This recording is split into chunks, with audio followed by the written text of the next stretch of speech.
Bienvenue dans le Craft Project, une émission de podcast produite par Métiers Rares qui propose des conversations intimes avec des artisans d'art.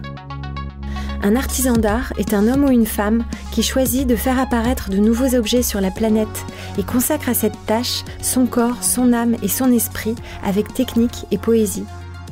Du dernier des Mohicans au néo-artisan, le Craft Project cherche à comprendre comment se construit et se vit une vie d'artisan, pour parler à nos cœurs de faiseurs, de chercheurs de sens et de rêveurs.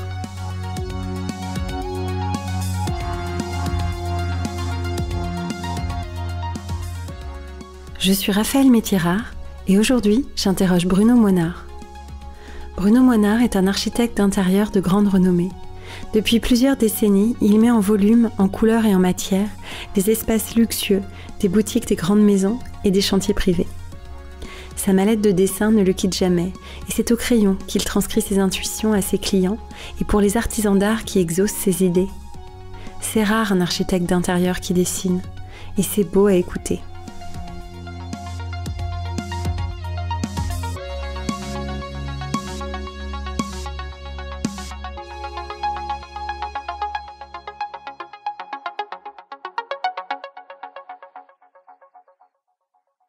Bonjour Bruno Moinard. Bonjour Raphaël. Merci de nous recevoir aujourd'hui. Avec plaisir. Comment la créativité est-elle entrée dans votre vie ? La créativité, elle est entrée dans ma vie quand j'étais un tout petit garçon. C'est pratiquement à l'âge de 9 ans que j'ai découvert la créativité ou l'esprit du dessin ou l'esprit d'une expression qui, je sentais, allait me convenir toute une vie. Ça s'est exprimé par le dessin à 9 ans ? Ça a commencé par le dessin. J'avais des grands-parents qui étaient tapissiers, donc j'ai été baigné dans le domaine de l'artisanat très tôt. Mon grand-père voulait absolument que je fasse une école de tapisserie ou de décoration. Il se fait que j'aimais les dessins et que le dessin est arrivé très vite. On m'a offert une boîte de couleurs et puis j'ai commencé à dessiner des choses. Et puis ça ne m'a jamais quitté. J'ai encore des dessins que j'ai retrouvés il n'y a pas très longtemps où j'avais 11 ans et demi, ou des palettes de couleurs où j'écrivais derrière Bruno, 11 ans et demi. Donc voilà, c'était juste pour le souvenir de tout ça. Alors vous avez eu le problème inverse de pas mal d'artisans qu'on rencontre, c'est que vos parents voulaient que vous fassiez une formation manuelle, artisan, pour prendre la suite de la société de tapisserie, c'est ça ? Oui, c'est un peu ça, on peut le dire comme ça, bien sûr. Mais vous avez choisi un autre chemin. Alors, j'ai choisi un autre chemin en cours de route. C'est-à-dire j'ai eu l'occasion de passer, à cette époque-là, on pouvait encore passer des concours à l'école Boulle ou à l'école des arts appliqués ou d'autres écoles en sortant de 3e. Donc à la sortie de 3e, à 15 ans et demi, je me suis retrouvé à Paris parce que j'ai réussi les concours que j'avais passés. J'ai choisi à l'époque les arts appliqués. J'ai choisi les arts appliqués parce que c'était quelque chose qui me paraissait extrêmement diversifié. C'est-à-dire que je suis resté 6 ans dans cette école, 4 ans plus 2 années de supérieur.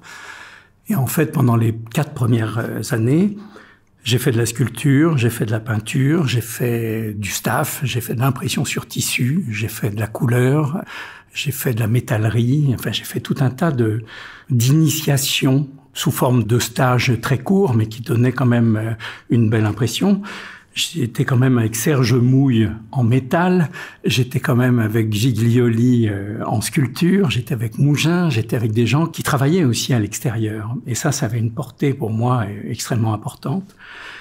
Et puis au fur et à mesure, c'est vrai que j'ai oublié le souvenir de mes parents avec ce que j'ai toujours appelé les fanfreluches, les embrasses, les rideaux et toutes ces choses, pour aller vers une direction beaucoup plus moderne, beaucoup plus contemporaine, beaucoup plus dépouillée. Et c'est vrai que ça a été un réel plaisir pour moi que de faire ces études où, depuis cette école, j'ai pratiquement travaillé toujours jour et nuit et tous les week-ends parce que la passion est véritablement arrivée comme ça, par le biais d'une rencontre des savoir-faire.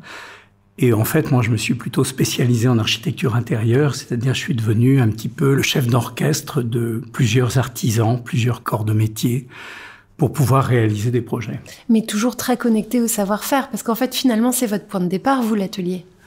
Oui, exactement. C'est vraiment le point de départ. C'est un travail manuel, c'est un travail de tout ce qu'on peut connaître, de ciselage, de sculpture, de proportion, de dessin. Et au fond, on ne fait bien ce métier, ou on fait ce métier tel que moi je le fais, toujours avec des crayons, toujours avec le sens de l'esquisse, le sens de la découverte, le sens de la création.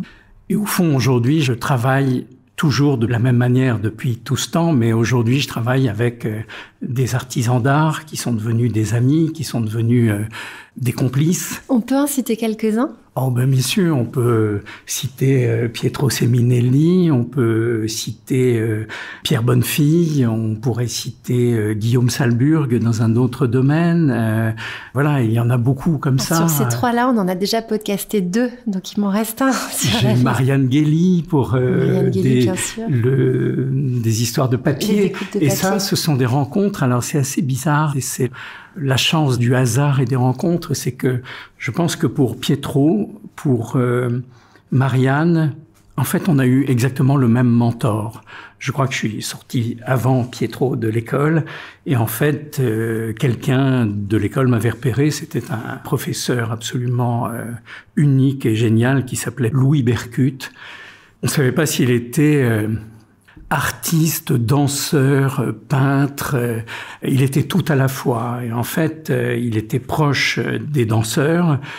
Très vite, il m'a emmené chez lui, il m'a emmené à l'opéra, il m'a emmené dans les coulisses d'endroits comme ça qui m'ont émerveillé pour la vie, tant par l'espace que par la lumière, que par la magie que ça pouvait offrir de voir. Il vous a pris sous son aile ? Il m'a pris sous son aile. J'ai passé mon diplôme, je suis sorti bien placé la première fois et bien placé la deuxième fois. J'ai tout de suite été repéré par un architecte qui était dans mon jury et qui m'a demandé de venir travailler à Roanne. Et en fait, c'est un architecte qui s'appelle Hubert Cormier et Hubert m'avait repéré, m'a demandé de venir dans son agence. Je suis parti dans son agence, j'étais plutôt de Normandie et je suis parti dans la Loire. Je ne connaissais pas cette région, j'y suis allé par curiosité. Et le lendemain de mon arrivée, mon premier rendez-vous de chantier était dans une cuisine et c'était la cuisine des frères Trois-Gros. Donc, j'étais déjà tombé dans un lieu absolument incroyable où Hubert Cormier était l'architecte de tous les grands chefs à l'époque. Et donc, s'attelait au projet des frères Trois-Gros pour leur cuisine, pour tout un tas de choses. Et donc, du coup, moi, j'étais l'étudiant qui arrivait dans une agence pour travailler, apporter peut-être du sang neuf, apporter des idées, réalisables ou pas réalisables, mais un autre regard, puisque du coup, c'était pas du tout un regard professionnel en ce sens de terrain. Mais justement, vous, est-ce que vous avez pas plus qu'un autre, le sens du réalisable par rapport à vos racines artisanales et votre goût pour les métiers d'art? Oui, je crois que j'ai un sens de la réalité, de la réalisation, mais qui s'est quand même beaucoup développé. Par l'expérience. Plus on travaille, plus on a d'expérience, plus on apprend de choses. Ce sont des rapports humains aussi. C'est que les métiers d'art, c'est toute une grande chapelle dans laquelle on retrouve beaucoup de gens qui sont spécialisés dans des domaines bien précis. Il est vrai que j'ai toujours peut-être aimé ce contact, aimé cet échange, aimé comprendre les savoir-faire et comment tirer ces savoir-faire, qu'ils soient en verre ou qu'ils soient en métal, en résine, parce que j'en ai connu d'autres qu'on n'a pas cités tout à l'heure. Et au fond, quand je parlais de chef d'orchestre, c'est ça que j'aime, c'est que il m'arrive de faire un projet, de l'imaginer, mais le projet va être terminé par tous ces savoir-faire. Bien sûr. Et comme c'est à la fois de l'amitié, mais c'est à la fois de la pertinence, c'est à la fois de l'intelligence de nos savoir-faire qui font que moi je m'arrête où commence celui qui va arriver derrière et ainsi de suite. C'est pareil pour les éclairagistes qui sont d'autres métiers, mais qui sont des métiers complémentaires à ce que je peux réaliser, à ce que Pietro peut faire, à ce que Pierre peut faire, parce qu'il y a une réaction à la lumière. Donc en fait, quand je parle de magie, d'enchantement, d'émotion, c'est que tout ça, c'est un balbutiement, un savoir-faire de certaines choses, mais qui vont être amplifiées en plus dans un bain de lumière en jouant dans la journée et dans la nuit. Et finalement, c'est tous ces savoir-faire qu'il faut savoir maîtriser.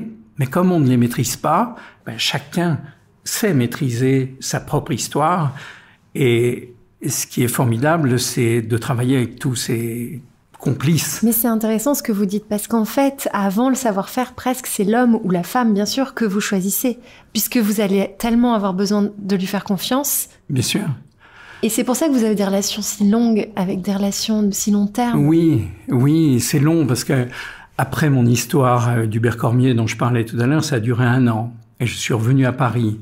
Et là, mon mentor, Louis Bercute, tombe sur moi, me cherchait partout et me dit « Il faut absolument que tu reviennes, reste là, il y a une agence qui vient de s'ouvrir dans le Marais. » Et on ne me cite pas André Boutman à cette époque. Et je rencontre Jean-François Baudin, qui était l'associé d'André Boutman, pour faire des dessins, pour travailler une journée, 2 jours.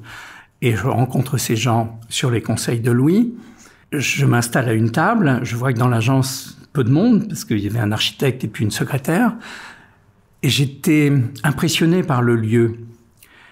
Et j'ai tout raté. J'ai demandé à garder la clé toute la nuit dans cette agence pour travailler toute la nuit. Mais j'ai tout raté parce que j'étais entouré de pièces de Gaudi, de Mallet Stevens, d'Aline Gray, encore de Gaudi et puis encore d'autres personnes. Jean-Michel Franck était dans un coin. Et je ne connaissais pas honnêtement tous ces noms-là à l'époque. Je connaissais ce que m'avaient appris mes parents et la tapisserie et les fameuses fanfreluches, mais je ne connaissais pas le mobilier d'artistes et d'architectes réellement de cette période. Et finalement, j'ai rêvassé toute la nuit, j'ai eu du mal à faire mes dessins qui étaient des perspectives pour un concept pour Thierry Mugler qui devait partir le lendemain au Japon pour être décliné et faire des corners et des boutiques. Je suis allé m'excuser le lendemain. Et là, je suis tombé sur une grande dame et elle me dit « C'est vous mon peintre ?» Et je lui dis « Oui, mais le peintre est extrêmement déçu et désolé. » Et donc, le peintre vient s'expliquer et vient vous demander si vous n'avez pas 3 heures de plus ou une journée de plus pour terminer. Et elle me regarde et elle me dit « Mais enfin, vous plaisantez, tout ça était absolument remarquable. Vous ne voulez pas rester 2 jours, 3 jours avec nous ?» Et c'était André Boutman qui me parlait, qui était totalement inconnu. Et vous êtes resté combien d'années? Et je suis resté 4 jours, 15 jours, 15 ans. 16 ans avec André Boutman.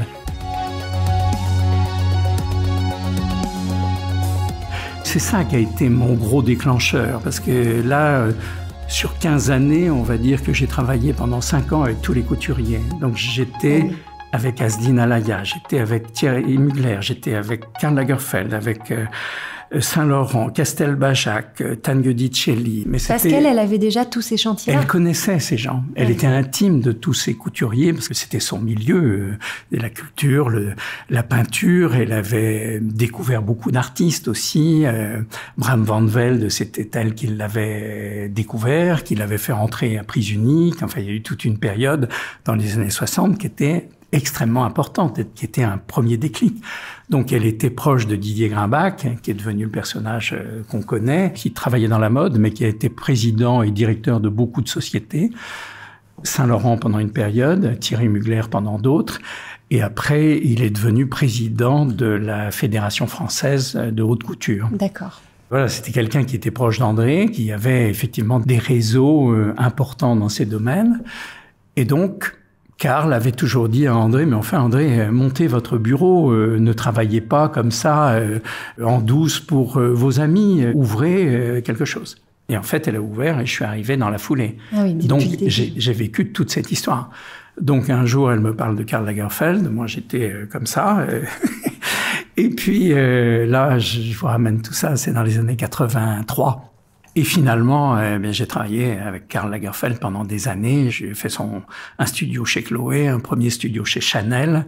Je lui ai fait des marques comme Fan Club, des marques inconnues, mais il avait beaucoup d'autres marques à côté. J'ai fait un appartement à Rome, tous ses sessions viennoises, noir et blanc, parce qu'il travaillait chez Fendi. Il avait décidé de faire cet appartement. Dans le même temps, je lui faisais un appartement complètement industriel, le loft de Paris qu'on aurait pu trouver rue de Charonne à l'époque, mais Karl ne voulait pas aller rue de Charonne, donc il était rue de Rivoli, donc on avait refait un espace tout industriel avec du mobilier en métal qui était fait pour recevoir des livres et c'est là où il travaillait en fait. Je fais 2 autres appartements, je lui ai fait un appartement à Monaco, je l'ai dit, c'était toute l'époque Memphis, donc c'était Memphis Sottsass, donc un un appartement extrêmement coloré, un noir et blanc et un industriel, tout en même temps. Et à cette époque-là, Karl Lagerfeld allait à la une et ramenait des livres ou faisait livrer des livres. Et le lendemain, j'avais une pile de livres avec des mots. Bruno, j'aimerais tel détail dans mon appartement de Monaco. Je voudrais qu'à Rome, peut-être on pourrait mettre ça. Et j'avais à chaque fois tous les meubles originaux de Koloman Moser, d'Otto Wagner, enfin tous les spécialistes. Donc mes métiers d'art, ils ont été nourris de cette manière-là. Et votre culture. Et de la culture. Et ils ont été nourris aussi parce que je travaillais avec André et Jean-François Baudin à l'époque sur Écart International, qui était l'édition de mobilier, et Écart, qui était le bureau d'études, dont je suis devenu le directeur après, et j'ai dirigé une équipe. Et le bureau d'architecture intérieure commençait à faire des projets un petit peu partout. La société Écart International était une société où on rééditait, donc j'ai redessiné le Fortuny, le Transat d'Eilingray, et je suis allé voir des artisans du côté de l'école Boulle, dans le 11e, pour à la fois associer de l'ébénisterie, de la laque et de la serrurerie fine avec des pièces en laiton nickelé. Évidemment, tout ça, c'est un travail de collaboration. C'est pas la même personne qui fait ça. Sûr. Il y a 4 personnes ou 5 personnes qui travaillent autour d'un meuble. Mais vous le saviez, ça? Vous aviez ce sens de ça? Je l'ai découvert. J'ai découvert André Putman, j'ai découvert Fortuny. Fortuny, c'était un trépied de cinéma avec un parapluie. C'était l'inventeur de l'éclairage indirect pour tout ce qu'il pouvait faire. Donc, en fait, il fallait trouver quelqu'un qui faisait une pièce en métal repoussé. J'ai appris le nom à l'époque. Le parapluie, c'était de trouver aussi des gens qui acceptaient de faire une taille. L'original était d'1,50 m et on le réduisait à 80 cm. Et puis, c'était du mobilier 1930. Et à l'époque, tout le monde disait « Ah, mais c'est quoi ces meubles? Mais c'est horrible. Pourquoi vous rééditez ça? Ça ne va jamais marcher. Aujourd'hui, c'est tel esprit. » Et au fond, André a été suffisamment puissante pour imposer tout ça. Oui, vous êtes allé un peu contre l'air du temps, qui était plus vers l'industriel. Oui, alors c'était pas moi, j'étais pas le premier mais j'étais le deuxième effectivement pour faire ces choses-là. Oui, j'étais le deuxième de cordée. Et finalement, c'est là où j'ai appris à travailler avec plein de gens, des bombeurs sur verre, rue du Pont-aux-Choux, où je passe devant, il y a toujours l'enseigne, eux ont disparu. Quand vous connaissiez Patrick de Serme, j'étais allé le voir pour faire... À l'époque, on travaillait à Bordeaux pour faire le bureau de Jacques Chaban-Delmas avec André. Et j'avais dessiné des appliques assez simples, mais en verre bombé. Et on m'a dit, oh là là, ça va être compliqué, il n'y a qu'un type qui peut faire ça, c'est Patrick de Serme. Mais Patrick, c'est un personnage extrêmement difficile, c'est impossible. Et je suis allé voir Patrick, et Patrick, je suis devenu... c'était mon père, quoi. J'étais son bébé. Donc, il m'a emmené sous son bras, et quand vous avez connu et toute l'histoire qu'il a eue, c'est sûr que ça laisse des traces d'avoir des relations avec des gens comme ça. Et Patrick, je pouvais lui demander ce que je voulais. Et au fond, il acceptait, il jouait le jeu et il poussait. Donc tout le monde me disait, mais comment t'as fait? Mais vous avez ce lien, en fait, avec les artisans. Mais en fait, je crois que j'ai le sens des relations avec les gens, parce que je crois que j'aime profondément les gens qui travaillent. J'aime découvrir ses savoir-faire. Et encore une fois, c'est magique. On est seul avec quelqu'un il n'y en a pas deux au monde. Donc, on a la pièce unique en face de nous. Donc, on va obtenir le meilleur. Et puis, même si on demande un peu plus, ils vont faire encore un peu plus pour vous épater. Et c'est cette relation avec les Pierre Bonnefille, vous savez, j'ai fait ce parcours avec André. J'ai quitté André. Pendant 2 ans, je me suis mis en indépendant, je savais pas. C'était dur de quitter André Putman? Non, c'était pas difficile parce que c'est une période où j'y étais déjà depuis 15-16 ans, que c'est beaucoup, que je me disais, est-ce que c'est pas le moment de partir ou si j'y reste... Vous pouviez signer quand vous étiez chez elle? Non, votre nom était mis en avant? Non, ça a été un petit peu le sujet, qui n'était pas mon sujet, au fond, très sincèrement. J'avais pas du tout de problème d'ego par rapport à André. On fabriquait de la magie, vraiment. Elle donnait les grandes lignes. Je dessinais derrière. Quand elle donnait pas les grandes lignes, c'est moi qui les dessinais quand même parce que je savais ce qu'elle allait faire et ce qu'elle allait dire. Et au fond, c'était des rendez-vous assez courts parce que je lui posais des questions. Je disais, vous voulez qu'on fasse quoi? Et elle me dit, oh, j'aimerais qu'on fasse ça, ça. Et je lui dis comme ça. Elle me dit, mais comment vous avez fait? Donc, c'était dans sa tête. Magique. Je savais faire ça. Et au fond, ce qui me posait peut-être problème, c'est que je savais tellement faire du Putman que j'en oubliais ce que je pouvais faire moi. Peut-être je me serais senti perdu. Et très sincèrement, elle ne m'a pas donné le relais. Et qu'à un moment donné, je me suis dit, il faut peut-être partir. Et c'était pas si simple de partir. Vous avez eu peur? Après 16 ans. Oui, il y a toujours une appréhension parce que quand vous travaillez pour Karl Lagerfeld, enfin tous les couturiers avec lesquels vous avez travaillé, tous les hommes politiques avec lesquels j'ai travaillé, ça allait de Lionel Jospin à Lang parce que c'était la période. J'avais fait le ministère des Finances, c'était Bérégovoy à l'époque. En fait, j'ai travaillé pour des personnages de l'histoire et cette population, évidemment, elle est en retrait, mais on travaille pour elle. Et en fait, c'est comme ça qu'on accède au merveilleux et à l'unique. Bien sûr. Et c'est ce qui vous permet d'aller plus loin. Donc, je ne voulais surtout pas redescendre de 12 cases, ou temporairement pour redémarrer. Mais finalement, la chance a fait que on commençait à parler de moi, qu'André, je pense, ne le vivait pas très bien. Et j'en abusais pas du tout, mais la presse était là pour dire il y a un personnage derrière André Putman qui s'appelle Bruno Moinard. Ça m'a posé un peu problème une fois.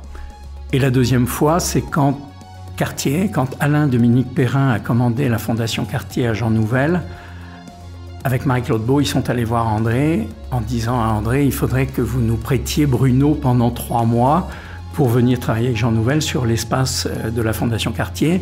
Parce que Bruno connaît bien la Fondation Cartier. J'avais fait beaucoup de scénographie, à la fois avec André et sans André.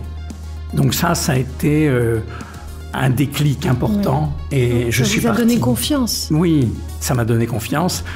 Ça a un peu abîmé mes relations avec André. Ça a créé des turbulences qu'elle n'a pas comprises. J'étais un peu son bébé, je pense que... voilà, mais moi, c'était ma chance de survie et il fallait que je prenne ma chance pour démarrer et d'avoir une opportunité. Vous avez fini par vous réconcilier après? Non, parce que, je vais vous dire, c'est vraiment difficile. En fait, avec André, j'avais une admiration sans borne pour elle.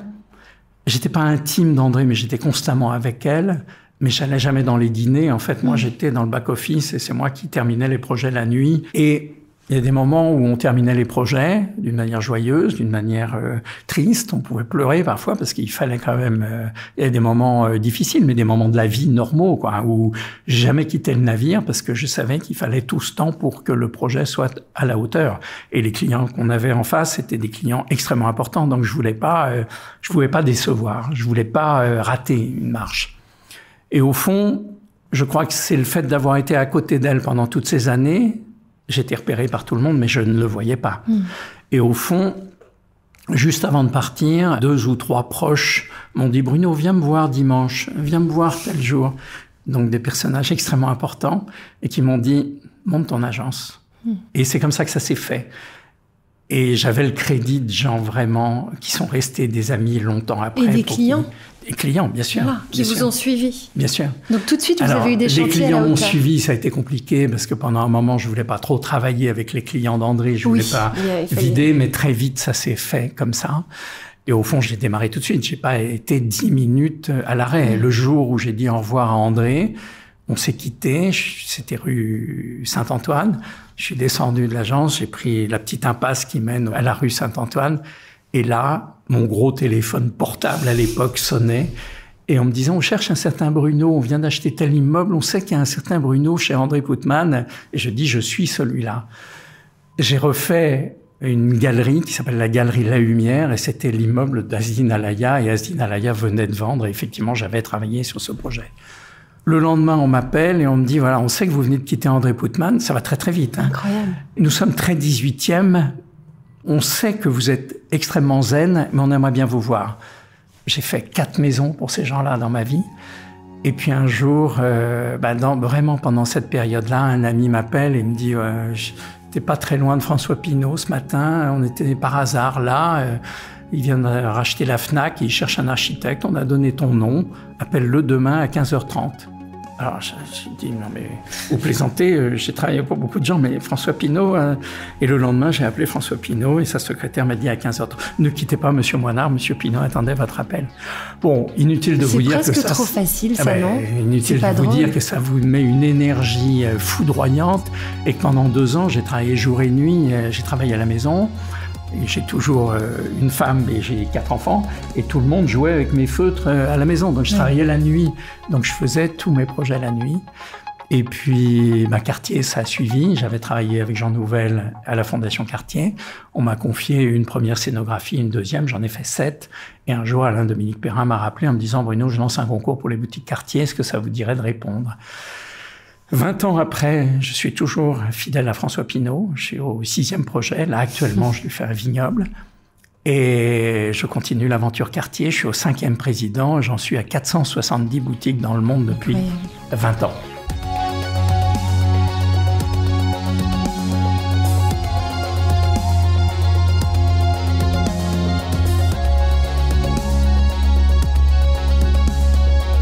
Vous êtes un fidèle, en fait. Oui, je crois que fidèle à vos artisans, fidèle à vos clients. Ben oui.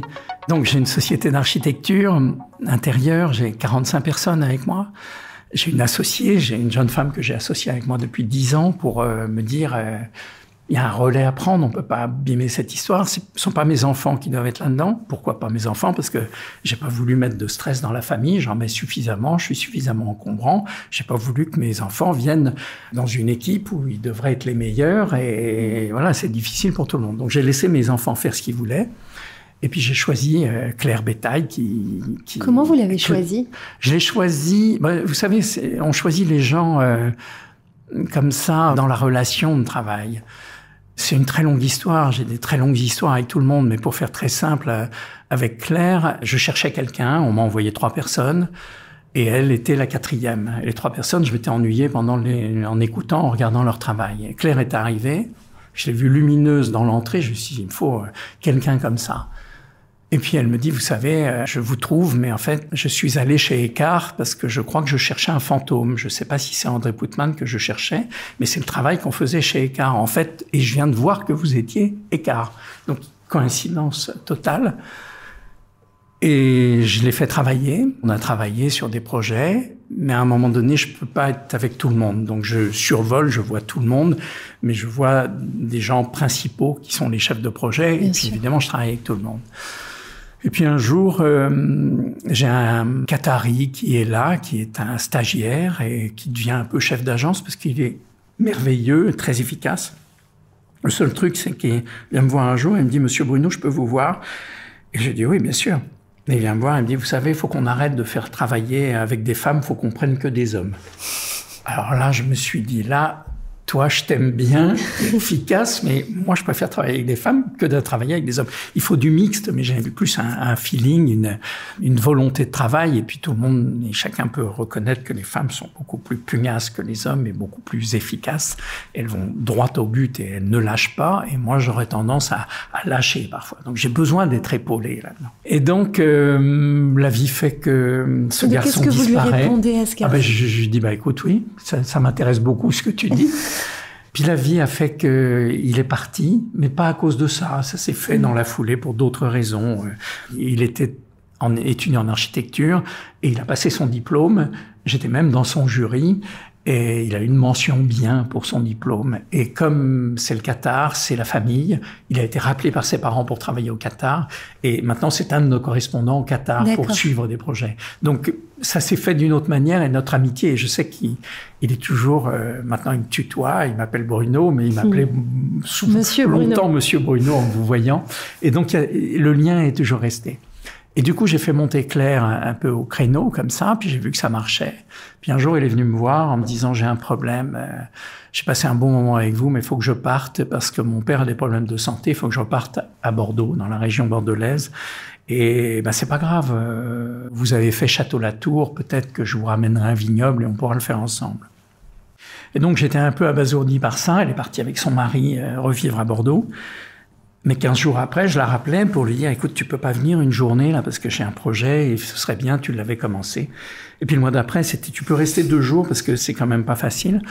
Et puis le jour où elle m'apprend ça aussi, elle m'apprend qu'elle part. Et là, à ce moment-là, j'étais en train de chercher des pistes pour nous implanter en Chine et monter, parce que j'avais des projets à Hong Kong et j'étais sur le point de monter un bureau à Hong Kong.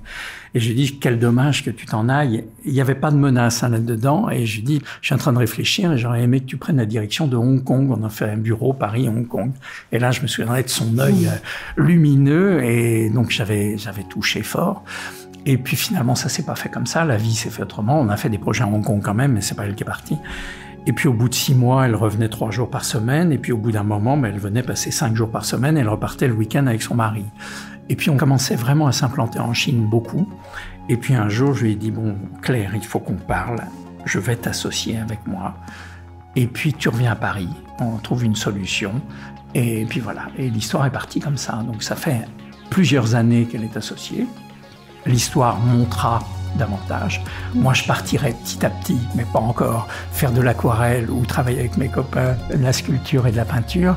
Mais je voudrais que le bureau sera dans de bonnes mains et c'est pas facile de prendre le relais, comme pour moi de prendre le relais. Si j'avais eu à prendre le relais derrière André Boutman, c'est sûr que c'était pas impossible. Prendre le relais derrière moi, c'est aussi compliqué parce que tous les clients sont venus pour moi et sont encore là pour moi. Et on est dans une phase là où on va communiquer bientôt sur une nouvelle identité, une transmission, et puis un changement de nom probablement pour l'agence aussi. Bien qu'elle ne porte pas vraiment votre nom, votre agence. Non, mais elle s'appelle 4BI, et 4BI, ça veut dire 4 enfants, Bruno et Isabelle. C'est moi et ma femme. Et c'est un petit peu marqué. Et voilà, donc c'est un peu marqué. Et ça a été joli pour mes enfants, c'était une manière d'emmener la famille de les là-dedans associer aussi, à puis de les avoir.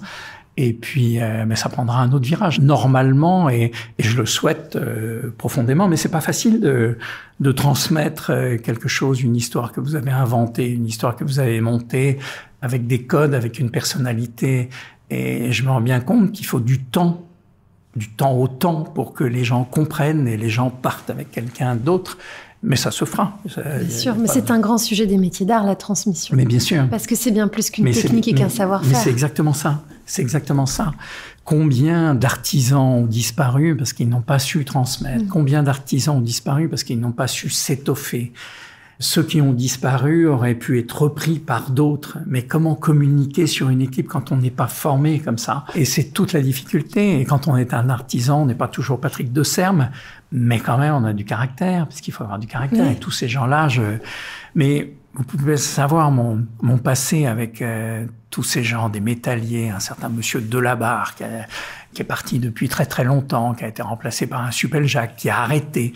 Mais ces gens-là, ceux qui sont encore de ce monde, d'abord ils n'ont pas complètement arrté leur métier, ils sont plus ou moins conseils ou ils sont plus ou moins, et ils continuent à parler de vous, c'est-à-dire que ça fait 25 ans que vous ne les avez pas vus physiquement, mais ils vous disent « Ah non, mais Bruno, mais je savais qu'il irait loin ». Donc, c'est génial. Et quand vous retrouvez ces gens-là, c'est inouï. Et encore aujourd'hui, vous êtes encore fourré dans les ateliers parfois? Alors, je suis fourré dans les ateliers à mon grand désespoir. Je n'y suis pas assez fourré. Mais le problème, c'est que c'est là où j'aime aller. On dit toujours, parce qu'on a besoin des matériaux, on a besoin de toutes ces choses ici. Mais souvent, des gens qui viennent là pour un stage, qui disent « Ah, mais on va prendre des matériaux à tel endroit, il y a un bureau qui vient de sortir des matériaux pour le monde entier. » Ok, mais tous ces matériaux, on les connaît.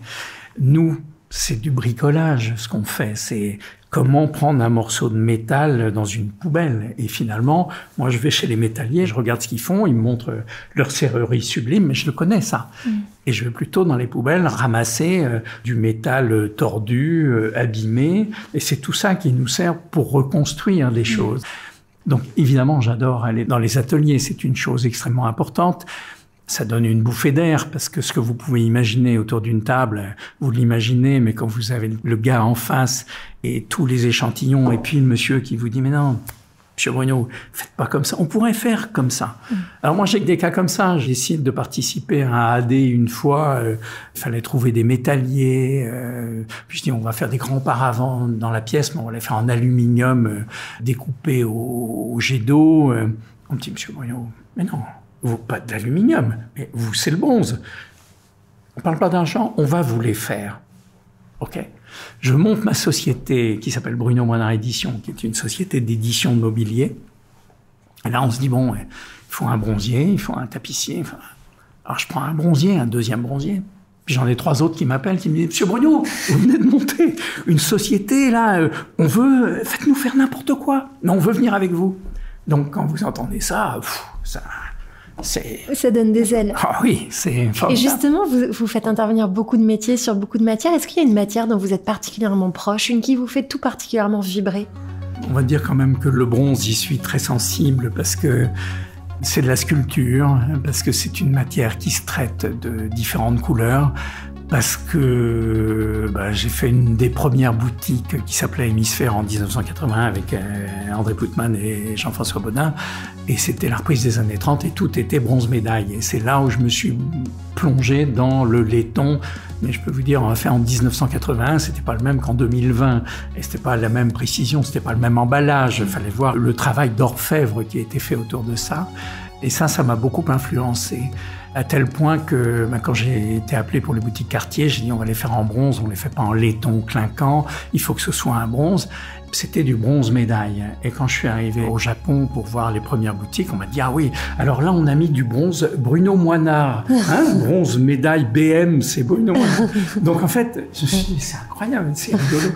Alors évidemment j'aime ça, mais après c'est la relation entre tous ces gens. Moi mes meubles. Pour Bruno Moinard Édition, ne sont pas des choses clinquantes. C'est-à-dire que le cuir, il est à l'intérieur du meuble, il n'est pas nécessairement à l'extérieur. Je parle toujours de la doublure du costume, je parle toujours de la chose invisible qui est là. C'est sûr que c'est dans ces détails, mais non, j'aime les bois, mais qui sont toujours travaillés. En fait, c'est jamais un bois particulier. Nous, on fait souffrir les bois. On projette plus que du sable ou de la brosse métallique. Ce sont des cailloux. On est toujours friand de nouvelles finitions, mais on écoute les artisans, mais on leur propose un truc. Ils reviennent avec la proposition après. Et ça dépend des lieux, ça dépend des pays. C'est vrai qu'en France, on est extrêmement bien et qu'au fond, je veux dire, le fonds de commerce du bureau, c'est à la fois mes croquis qui sont faits en direct avec un client, mais c'est aussi les 3 matériaux que vous prenez là, vous pesez ça, vous voyez que le bois, là, il est ciselé, mais on voit dedans, c'est comme du textile, de la lave. Ce sont des textures comme ça, et à partir de ces textures, on avance encore un petit peu plus.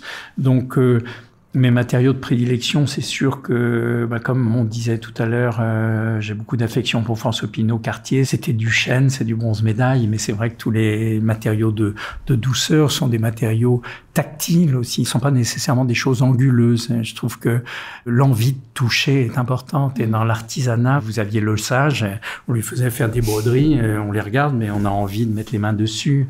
Vous avez une pièce en bronze derrière, là, qui était faite par un sculpteur qui s'appelait Thévenin. Bon, et on a envie de la caresser. Elle est toute en forme, en sensualité. Ça, ils me connaissent tellement qu'on avait un chantier en Corée et j'avais dit, j'aimerais voir des poteries.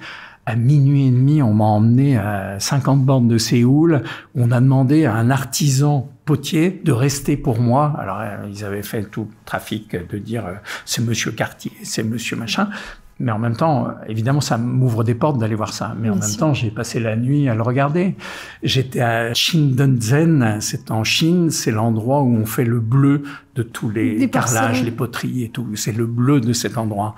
Un ami m'a dit, il faut absolument que tu ailles dans cette ville. On trouve un moyen pour aller dans cette ville, pour choisir des choses, parce qu'on avait fait un hôtel à Chengdu, et dans cet hôtel, on voulait mettre des pièces. Tous les artistes de Chine qui fabriquent du bleu sont dans cette ville, ils ont tous des ateliers. Et là, un me reçoit, et on dîne avec lui, on boit de l'alcool chinois, parce que ça fait partie de la coutume. Puis après le dîner, il me dit « Ah, maintenant j'ai une surprise, on va passer derrière. » Et il m'emmène derrière, et c'était son atelier.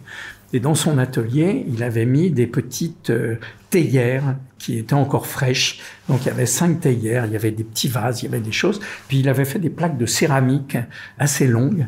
Et il m'a dit, on va peindre tous les deux. Et là, je me suis dit, c'est pas possible. Il a fait faire son bleu par un de ses assistants secrets pour ne pas que je voile et je découvre sa recette. Et puis il m'a apporté les choses. J'adore la peinture, donc je fais de la peinture et je balance un truc et il me regarde et il me dit « Waouh !»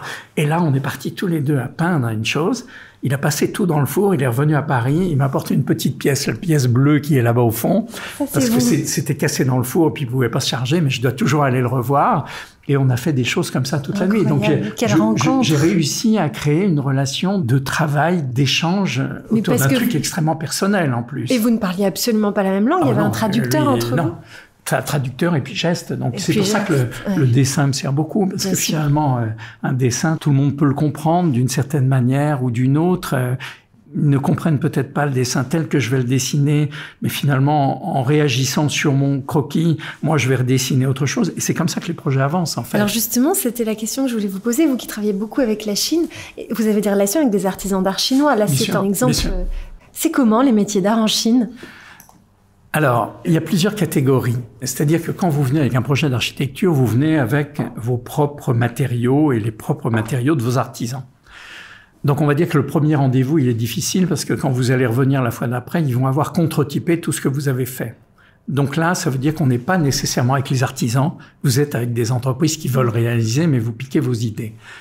Donc là, moi, j'ai fait un scandale parce que j'avais aussi des tapissiers. Si on parle de la maison de Patrick Fray, tout était pompé. Et je leur ai interdit de contre-typer tout ça parce que j'avais eu tout ça, j'avais fait faire tout ça parce que ce sont mes amis en France. Et je ne peux pas mettre à dos mes amis. Ce sont mes amis artisans.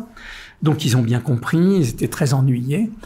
Après, quand vous travaillez spécifiquement sur des carreaux de céramique ou des choses comme ça, vous travaillez avec l'artisan. Donc là, vous le laissez faire. C'est un peu la même manière qu'en France. C'est-à-dire que vous le laissez intervenir. Sûr. Mais quand c'est sur des métiers d'art français, entre guillemets, c'est un peu une lutte pour garder la propriété intellectuelle de ce que vous apportez. Oui, c'est la lutte. Ouais, il faut bien le dire.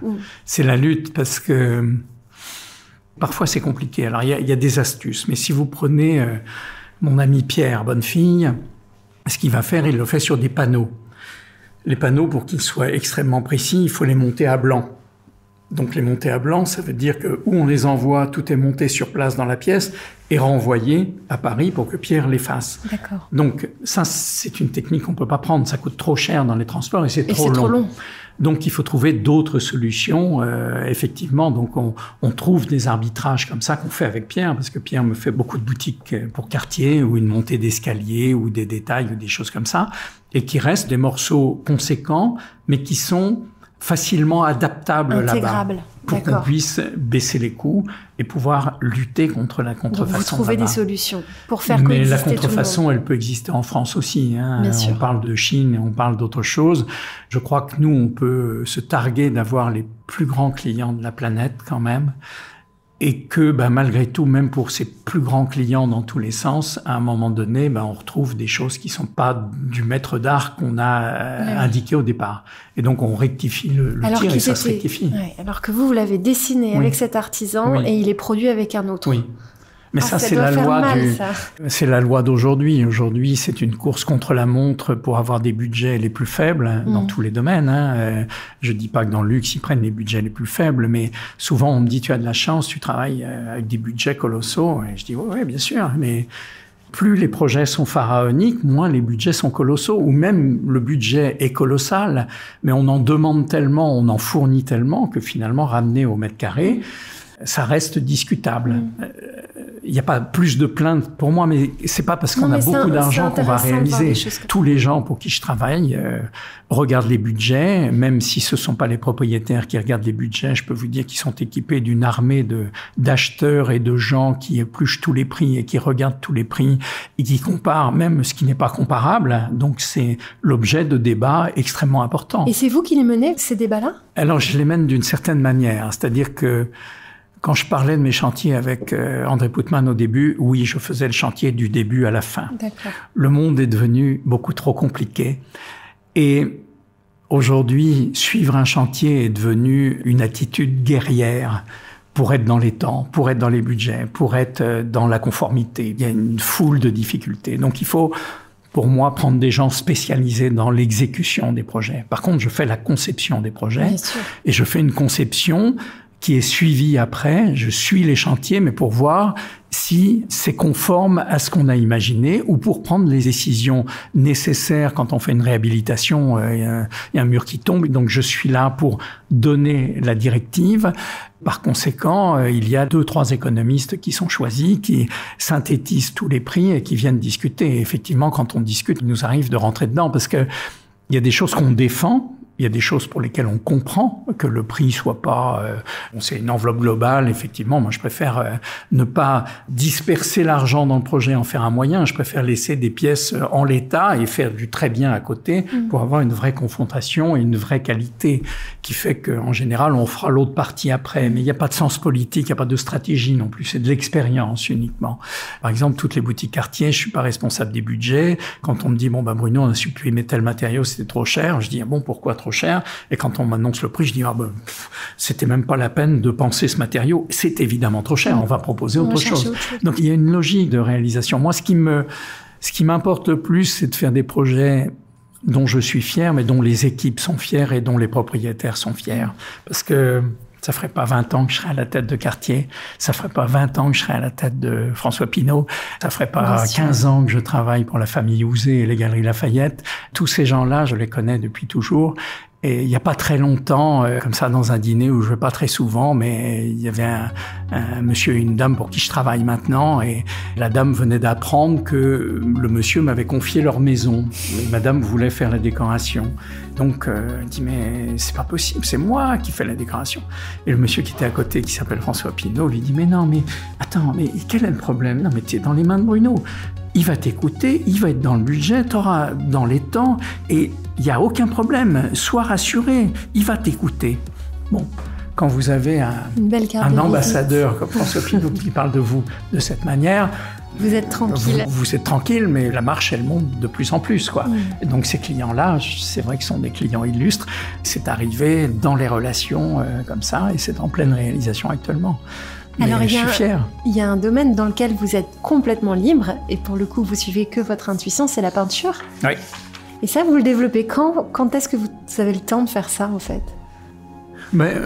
J'ai le temps tout le temps. C'est-à-dire qu'en fait, j'aime toutes ces activités liées à l'art, liées au métier d'art. C'est-à-dire quand je fais un voyage, là j'étais en Écosse encore hier, je suis monté à Dundee voir le dernier musée de Kengo Kuma. Je ne peux pas m'empêcher d'aller voir les endroits, peut-être plus qu'à Paris, mais quand je suis en dehors.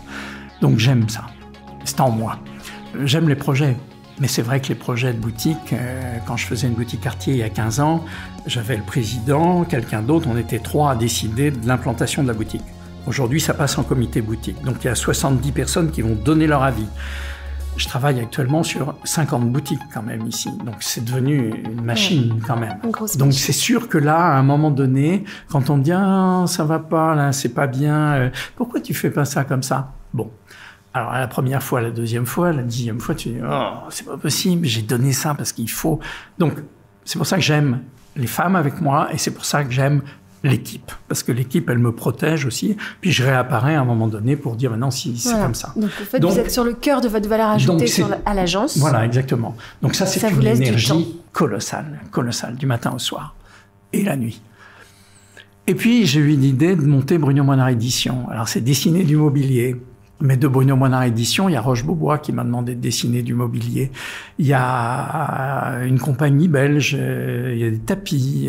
Maintenant, il y a une compagnie en Chine et une compagnie, probablement un Bruno Moinard Moyen-Orient et un Bruno Moinard Chine. C'est-à-dire qu'il va falloir que là, je produise du mobilier pour des orientations bien particulières, sans faire de style local, mais un peu qu'on comprenne le style local, mais tout en étant contemporain et étant moi-même. Donc c'est une alchimie compliquée, mais c'est travailler pour des fantômes en fait. Je travaille pour des gens, mais je les connais pas. Donc c'est un peu difficile. La peinture, c'est devenu un plaisir parce que j'ai tellement travaillé, j'ai quand même fait l'appartement d'Andy Warhol. J'ai fait des appartements pour des gens, pour des galeries, j'ai fait des choses. Et je me considère pas comme un artiste à ce point, peintre et sculpteur international, mais à mon domaine, j'ai besoin de cet échange, j'ai besoin de cette déchirure de papier, j'ai besoin de jeter de la peinture. Puis on m'a dit, il faut faire une exposition. Donc du coup, j'ai fait une première exposition à la galerie Diane de Polignac à Paris. Puis j'en ai fait une autre dans ma galerie. Et puis, du coup, c'est parti. C'est-à-dire que on me commande des tableaux maintenant, on m'achète des tableaux. Ça a l'air de vous surprendre. Ben, je l'ai pas fait pour ça. Non, mais je l'ai pas fait pour ça.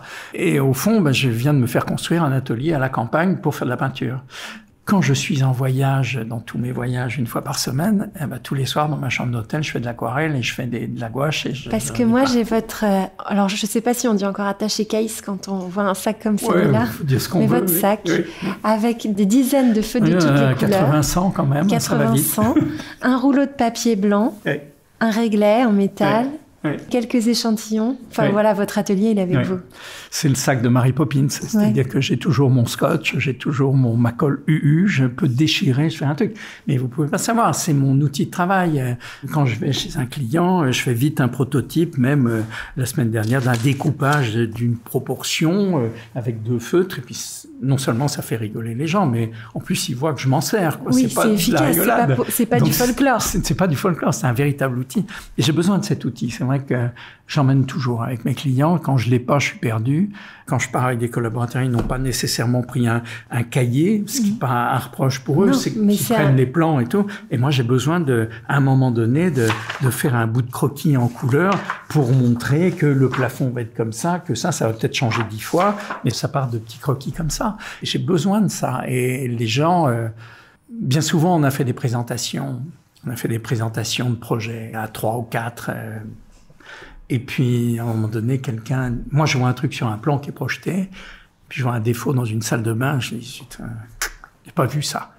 Parce que je regarde tous les projets, mais je vois pas tout parfois, où je me dis, on verra, on a le temps, ça va être critiqué 10 fois, donc on verra. Et puis, un des gars dit, mais ça marche pas, là. Et je me dis, ça y est, il a vu le détail.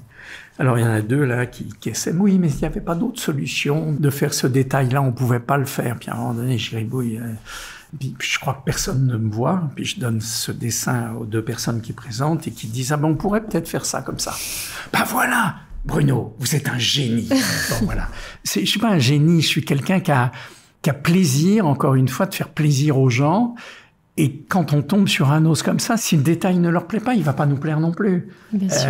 Donc il faut savoir rebondir. Là, on vient de faire un projet d'hôtel dans une ville d'Italie. Le contrat est même signé, on a gagné la compétition. Et donc, on fait un hôtel de la porte d'entrée, le lobby, le restaurant, tous les chambres, les salles. Puis on fait 5 heures de présentation. 5 heures, c'est long.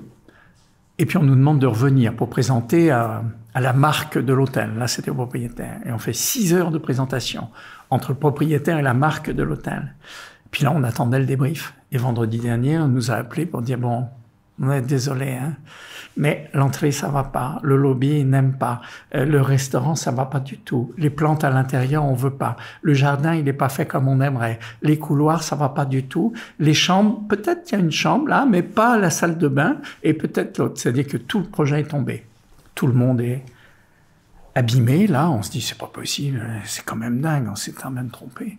Voilà, une nuit là-dessus, puis on recommence à zéro toute l'histoire, parce qu'il faut qu'ils soient contents, il faut qu'on y arrive. Mais on a ça, c'est-à-dire qu'on a une demande, mais finalement, on répond à la demande, mais eux changent d'avis, parce que... Et on doit avoir des projets, ce sont des projets commerciaux qu'on fait, même si je dis toujours que je suis content d'être un grand généraliste, de faire des appartements, des maisons, des scénographies, des musées, des sièges sociaux, des boutiques, et puis des hôtels maintenant, et bientôt des bateaux. C'est quand même une diversité. Donc à chaque fois, c'est un rapport d'une proportion. Mais ça a été un souhait de votre part d'être une agence aussi grande? Aussi généraliste. Non, vous auriez pu vouloir rester tout petit et très Non, c'était pas le souhait, c'était le souhait de rester en contrôle avec les gens, parce que c'est vrai, je suis un peu un artisan, et je m'étais dit, une grande agence, faut diriger, on n'est pas le même. C'est-à-dire qu'on dirige, on voit les clients, puis on dit faites ça. Moi, j'ai besoin de toucher les matériaux, j'ai besoin. Parce que vous estimez que vous n'avez pas une grande agence en termes de nombre. 45, moyens. C'est une très belle agence. C'est une grande. Je sais pas en fait. C'est une vraie question. Non, en fait, vous avez, pour faire simple, je pense que la caricature, c'est un peu 5-6 personnes jusqu'à 8. 45, c'est une belle agence. Après, ça monte à 200. D'accord. Mais 45, 50, moi, ça me fait... Pour moi, c'était une belle agence. Oui. Ça fait 45 ici, et sur Bruno Moinard Édition, 10. Donc, ça me fait 60. Allez, en gros, j'ai 60 personnes derrière moi. Ouais.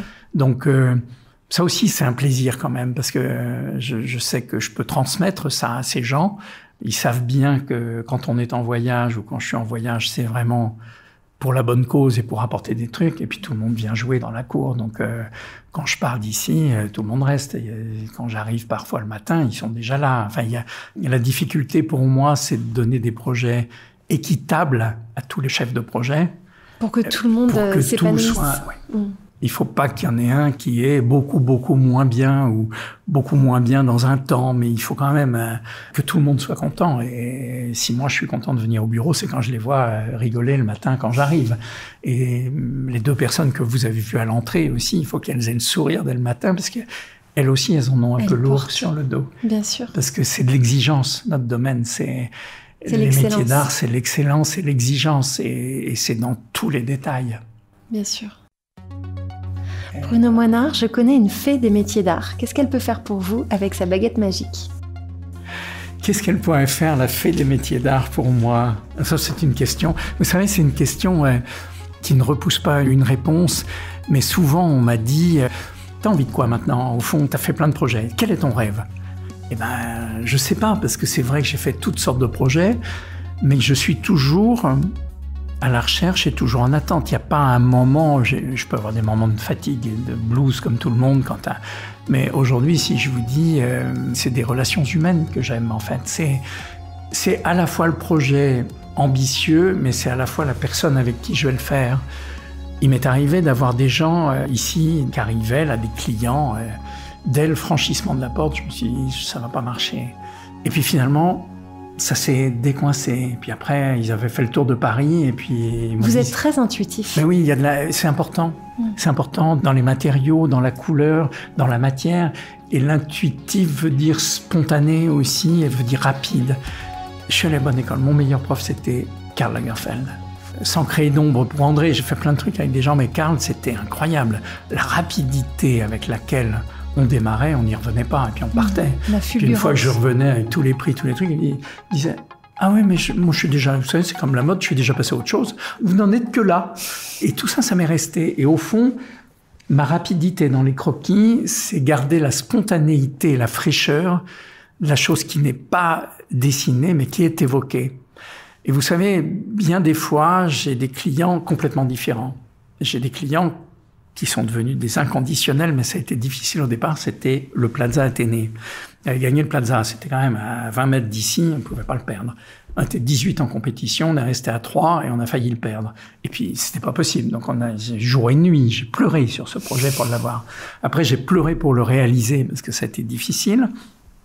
Et puis, le directeur de l'hôtel me disait toujours « Ah non, faites des dessins, on comprend rien dans vos dessins. Pourquoi vous faites pas des 3D On comprend pas là, le trait. Va y avoir un trait comme ça. » Alors, une fois, 2 fois, mais sur 2 ans de travaux, vous vous dites « Allez lui présenter les dessins. » Le jour de l'inauguration, il vient vers moi en souriant, il me prend dans ses bras, puis il me dit « Vous savez, vous êtes incroyable, bougez pas, restez là, vous êtes avec tout le monde, restez là. » Il part en courant dans son bureau, il revient avec mes dessins.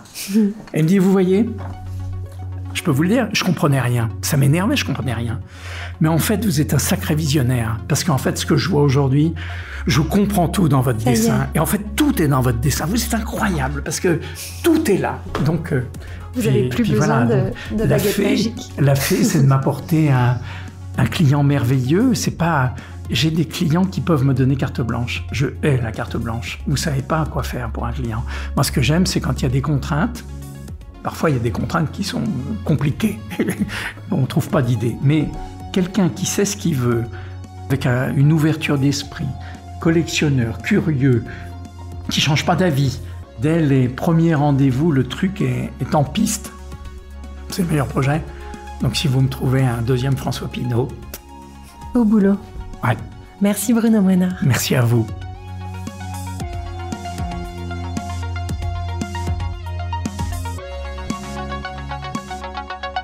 Métiers Rares est un studio de craft thinking. Le jour, Métiers Rares imagine et bâtit des ponts entre les métiers d'art et les marques. La nuit, Métiers Rares produit des podcasts qui célèbrent l'excellence et la créativité des humains. Si vous avez aimé ce podcast, dites-le nous avec 5 étoiles. Abonnez-vous, parlez de nous. Suivez-nous sur Instagram @métiersrares. Suivez-moi sur Instagram @RaphaëlMétiersRares. Cet épisode du Craft Project a été copiloté par Pierre Salagnac. La signature musicale a été créée par Velvet Stairs. Je remercie Philippe Calvérac pour le montage minutieux et le mixage exigeant.